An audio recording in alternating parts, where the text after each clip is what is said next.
السلام عليكم ورحمة الله وبركاته. ازيكم حبايبي؟ يا رب تكونوا بخير. اهلا بيكم معايا في قناة يوميات ماما وجوجو.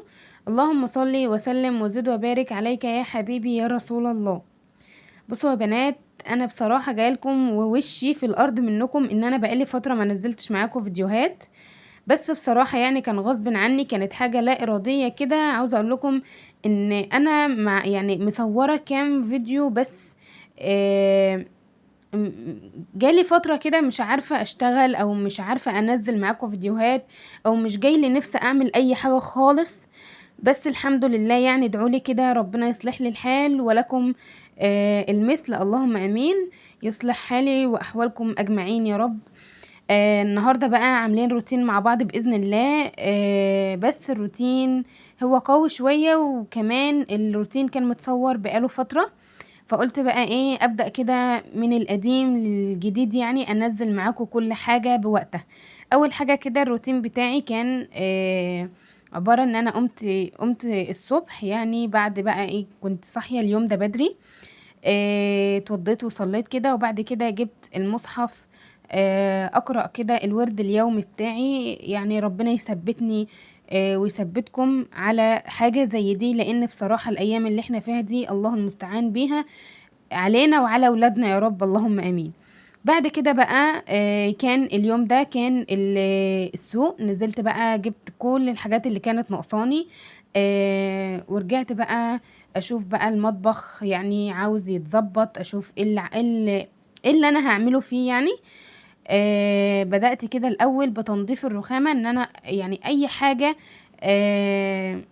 يعني اي حاجة مش في مكانها ابدا اشيلها من مكانها. مثلا اطباق عايزه تتنضف، اي حاجه الرخامه عايزه تتمسح وتتغسل، البهارات تروح مكانها، الملح، اي حاجه من الحاجات دي، اي حاجه مش في مكانها عامه اشيلها احطها في مكان، بحيث ان المكان يبقى يعني ايه، يبقى هادي وواسع كده، مش مكركب ورايق بقدر الامكان. تمام. زي ما قلت لكم، بعد كده بقى مسحت غسلت الرخامه. بعد كده اي قماشه او اي فوطه عندك آه يعني كده قديمه، او اي فوطه او اي حاجه ممكن تمسحي بيها. تمام. بعد كده بقى كنت جايبه بسله، وكمان يعني مفرطاها كده، وجبت جزر بقى وبدأت اقلب، وكمان هنعينها مع بعض في الاكياس دلوقتي اهو.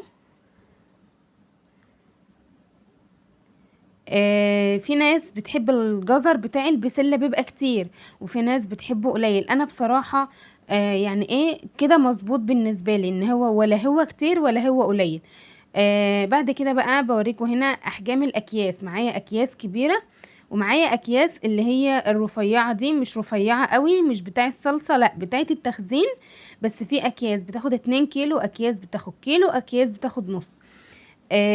انا بحب الاكياس اللي هي الرفيعه دي، بحيث ان هي الكميات طبعا دي حاجه ترجعك لو انت اسره كبيره. ممكن تعملي في اكياس كبيره، انما لو انت اسره صغيره زي كده هتحطي طبعا في الاكياس اللي هي الصغيره الكيس مثلا نصه او ربعه، يعني على قد الطبخه بتاعت العيله بتاعتك او الاسره بتاعتك، بحيث ان الحاجه وقت ما تطلع يبقى هو ده مثلا غدا النهارده، يعني ما يتبقاش حاجه، او الحاجه ما تبقاش كتير عليكي فتبوظ منك. تمام اهو يا بنات. ببدأ كده بقى احطهم كلهم في الاكياس، وببدأ الفهم كده زي ما انتوا شايفين اهو، مش بربطهم، لا انا بلفهم بس كده اهو.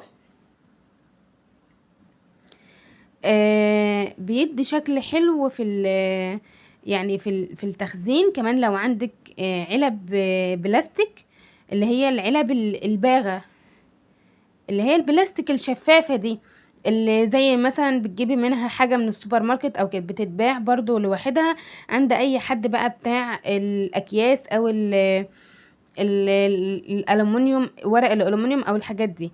تمام. في منها بقى صغير وفي منها كبير، ويعني الاحجام برضو اللي انت عاوزاها، بحيث برضو ان الشكل العام بتاع الفريزر بتاعك يبقى شكله حلو. بس بصراحة انا ما كانش عندي اطباق في الوقت ده، فقلت بقى ايه اعملهم في الاكياس كده، والفهم بالاسترتش راب كده اهو، وابدأ اضغط اهو زي ما انتوا شايفين اهو، احطهم بس ارصهم فوق بعض كده. تمام. بعد كده بقى كنت جايبة الحاجات دي من السوق اللي هي الخضار، وكنت جايبة ربطة اللفت ده زي ما قلت لكم يا بنات الفيديو قديم. تمام اهو، وكوسة. بصراحة انا مش فاكرة الاسعار خالص. اياميها بقى، اياميها كانت الطماطم والخيار رخيص يعني اياميها. والجزر اهو، وبرده كان الخيار رخيص. الفلفل والطماطم كانوا رخاص والخيار رخيص.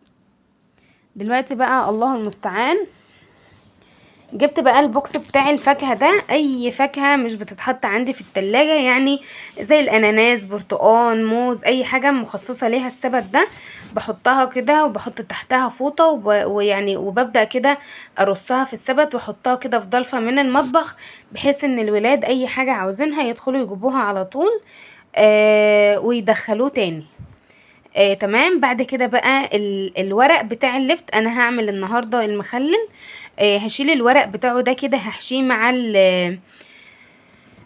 مع الكوسه اللي احنا جايبينها، واللفت هبدأ اخلله. تمام اهو.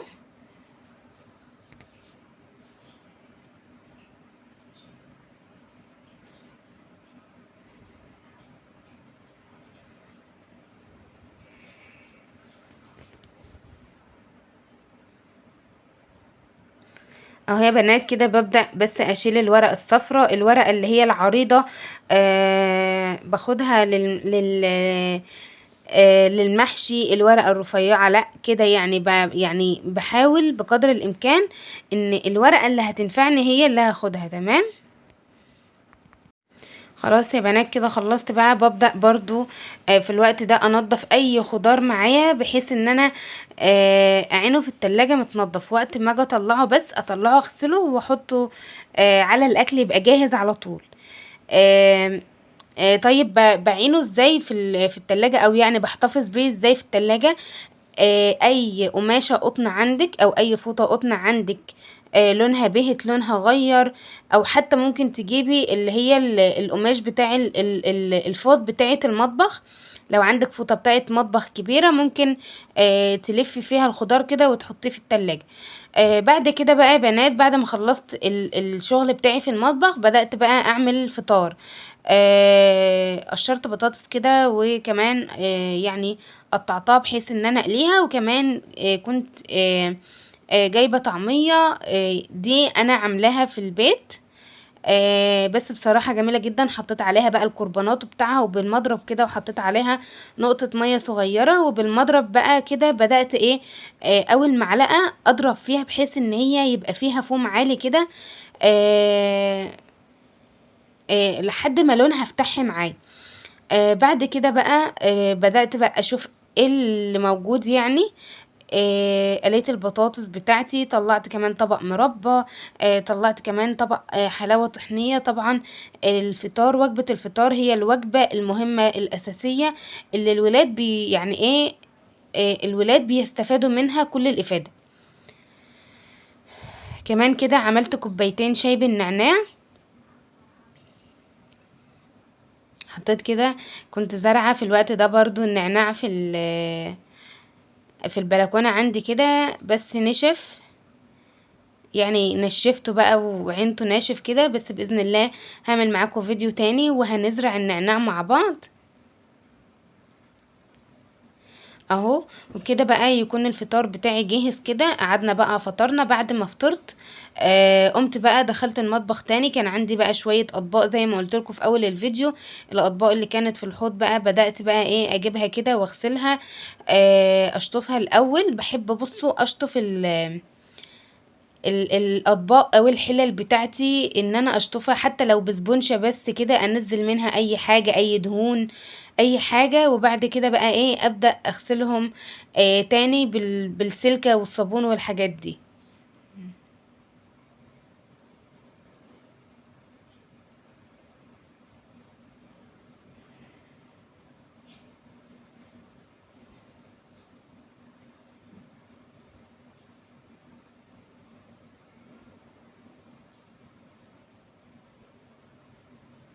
لو وصلتي بقى معايا الفيديو لحد هنا ما تنسيش بقى تعملي لي لايك كده، يشجعني تاني ويخليني ارجع اشتغل معاكم زي الاول باذن الله. وما تنسيش برضو تكتبي لي كومنت حلو كده يشجعني. بصراحة يا بنات الحاجة دي بتفرق معانا جدا جدا جدا، او معايا عامة يعني. التشجيع ليا او الكومنتات الحلوة بتاعتكم بتخليني اتشجع كده واشتغل معاكم وانزل لكم فيديوهات على طول كل يوم باذن الله. انا عاملة يعني شوية فيديوهات بقى باذن الله كده هيعجبوكم جدا. بس زي ما قلت لكم شجعوني بقى باللايك واكتبوا لي كومنت حلو زيكم كده عشان اتشجع يعني وانزل معاكم اول باول.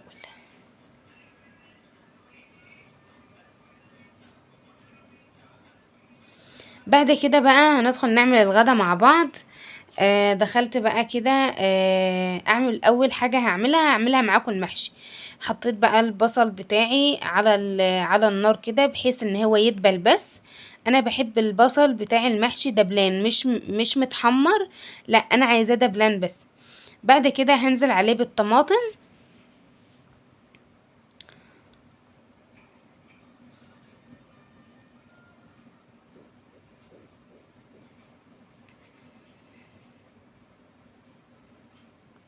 اهو يا بنات دلوقتي بقى هعمل معاكم البط. احنا هنعمل النهاردة محشي وبط. بصوا بقى انا غاسله البط بتاعي كويس جدا زي ما قلت لكم عشان عيله صغيره يعني. عملت نص دكر بس بحيث ان الحاجه ما تفطش. نزلت بقى بمعلقه سمنه في الحله كده لحد ما سخنت خالص. بعد كده كنت طبعا غاسله البط بتاعي ومنشفاه كويس مصفياه يعني. وبعد كده قمت منزلاه بقى في ايه في معلقه السمنه دي، خدت تشويحه كده. لما خدت تشويحه واحمر كده نزلت عليه بقى بايه، بالخضار بتاعي اللي هو البصل والطماطم وقرن فلفل وطبعا لو في جزر. دلوقتي بقى هبدأ ابهره كده، احط له حبهان وقرفة خشب. اي بهارات بقى انت تحبيها طبعا. الشوربه بالذات بتبقى حابه الحاجات حصى اكتر ما تكون مطحونه. حطيت القرفه الخشب وحطيت الحبهان وحطيت فلفل اسود. وحطيت رشه صغيره كده من السبع بهارات. بصراحه يا بنات دي بتقضي على اي حاجه يعني، بتغني عن اي حاجه تانية. وحطيت ورق لورا.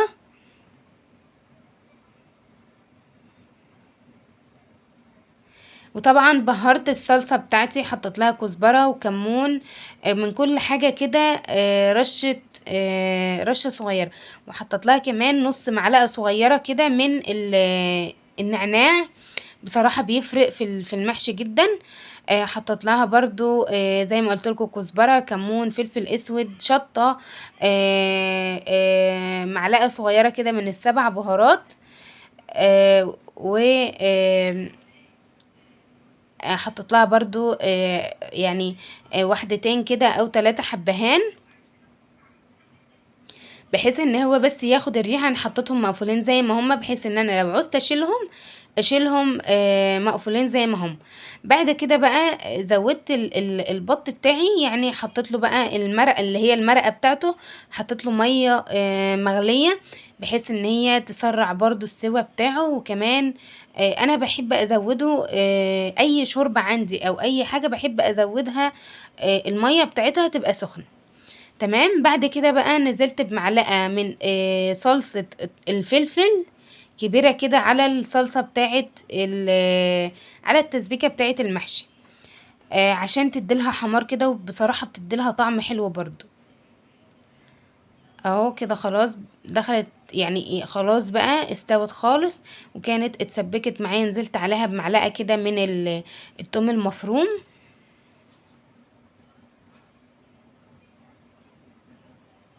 هبدأ بقى دلوقتي انزل بالخضرة بتاعتي.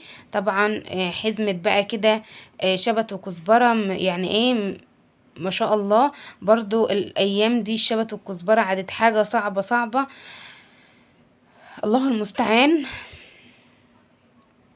بدأت بقى نزلتها كده وقلبتها، وطبعا كنت غاسلة الرز بتاعي ومصفياه كويس، حطاه في مصفى كده على الحوض يتصفى براحته.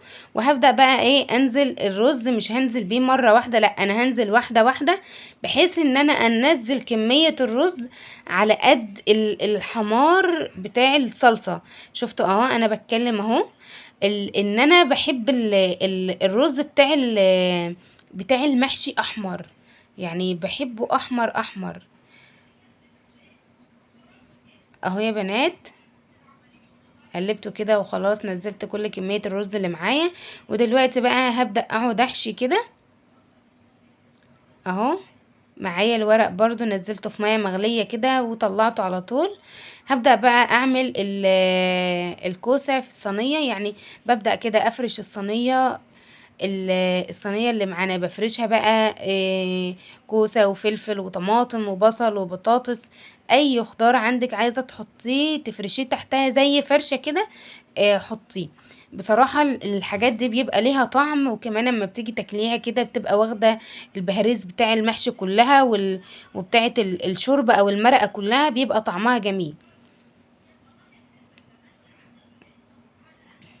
اهو بدأت كده افرش الصينية بتاعتي الاول، وهبدأ بقى احشي يعني هحشي كده وهرص على طول. في الوقت ده بقى انس، يعني النوس كان عاوز يساعد بأي طريقة. او كده خلاص خلصت يا بنات الصينية اهي، رصيتهم رصيتهم كده ورا بعض. وهبدأ بقى ايه يعني ادخل على المحشي. خلاص بقى برضو هبدأ احشيه كده على السريع. خلاص اهو يا بنات كده خلاص خلصت. هبدأ بقى اعمل المرقة اللي انا هسقي بيها المحشي. طبعا معايا شوربة من بتاع البط، نزلت بقى بيها كده بمعلقة صلصة كبيرة، وكمان هنزل عليها بحوالي عن معلقة فورية من المرقة بصوا المرقة الفورية دي هتلاقوها عند العطار، بصراحة يعني حلوة برضو. يعني ممكن بقى الحاجات اللي انتي مثلا مش موجودة عندك شوربة، ممكن تعملي لها وعايزة تعملي محشي، ممكن تحط لها من المرقة دي. ممكن كمان عاوزة تعملي شوربة لسان عصفور وتعمليها بالمرقة دي، ايا كان بقى الشوربة اللي انت عاوزاها. ممكن تستعملي المرقة الفورية دي، بتجيبها من عند العطار، بس جميلة برضو ما شاء الله.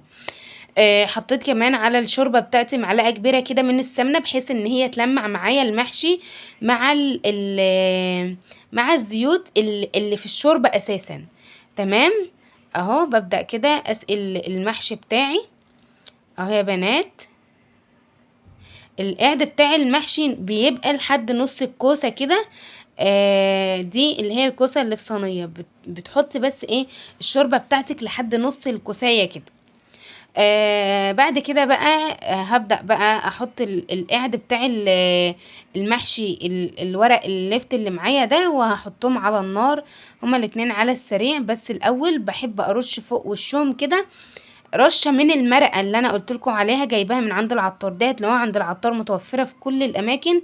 بس بصراحة بتنجزك وقت مثلا ما يكون مفيش شوربة وعايزة شوربة ضروري. وبعد كده بقى هدخل المحشي بتاعي الفرن. شايفين بقى يا بنات طالع ما شاء الله جميل جدا ومستوي وواخد لون بصراحة تحفة. وكمان الورق بتاع اللفت اهو، عاوزة اقول لكم ان الولاد بس على ما دقوه كده كان السطر الفوقاني ده ضاع. كمان قطعت البط بتاعي كده وكمان حمرته اهو. هبدأ بقى اوريكم الكوسة ما شاء الله طالعة كده يعني زي ما بيقولوا كده زبدة سايحة بالظبط. ما شاء الله. الرز مستوي، الكوسة مستوية كمان، مش مهرية لا، حلوة يعني. مش مهرية زي ما قلت لكم، بس لو انتي حطيتي لحد نص الكوساية كده الشوربة بتاعتك هتطلع معاكي جميلة. شايفين كمان الرز مستوي وطالع، يعني مش طالع منها لان انا ما كترتش فيه رز برضو. لما بتبقي كبساه لا ما ينفعش تكبسيه عشان الرز اللي جواه تعرفي تسويه. كده يا بنات بقى الأكل بتاعنا جِهِز، وكمان ده الروتين بتاعي اللي أنا عملته معاكم النهارده. يعني هو روتين خفيف كده، بس زي ما قُلت لكم الفيديو متصوّر بقى له فترة، وهو ده كان الفيديو بتاعنا. يا رب يعجبكم. لو عجبكم بقى ما تنسوش تعملوا لايك واشتراك في القناة، وتفعلوا زر الجرس علشان يوصل لكم مني كل جديد أنا بانزّله أول بأول. والسلام عليكم ورحمة الله وبركاته.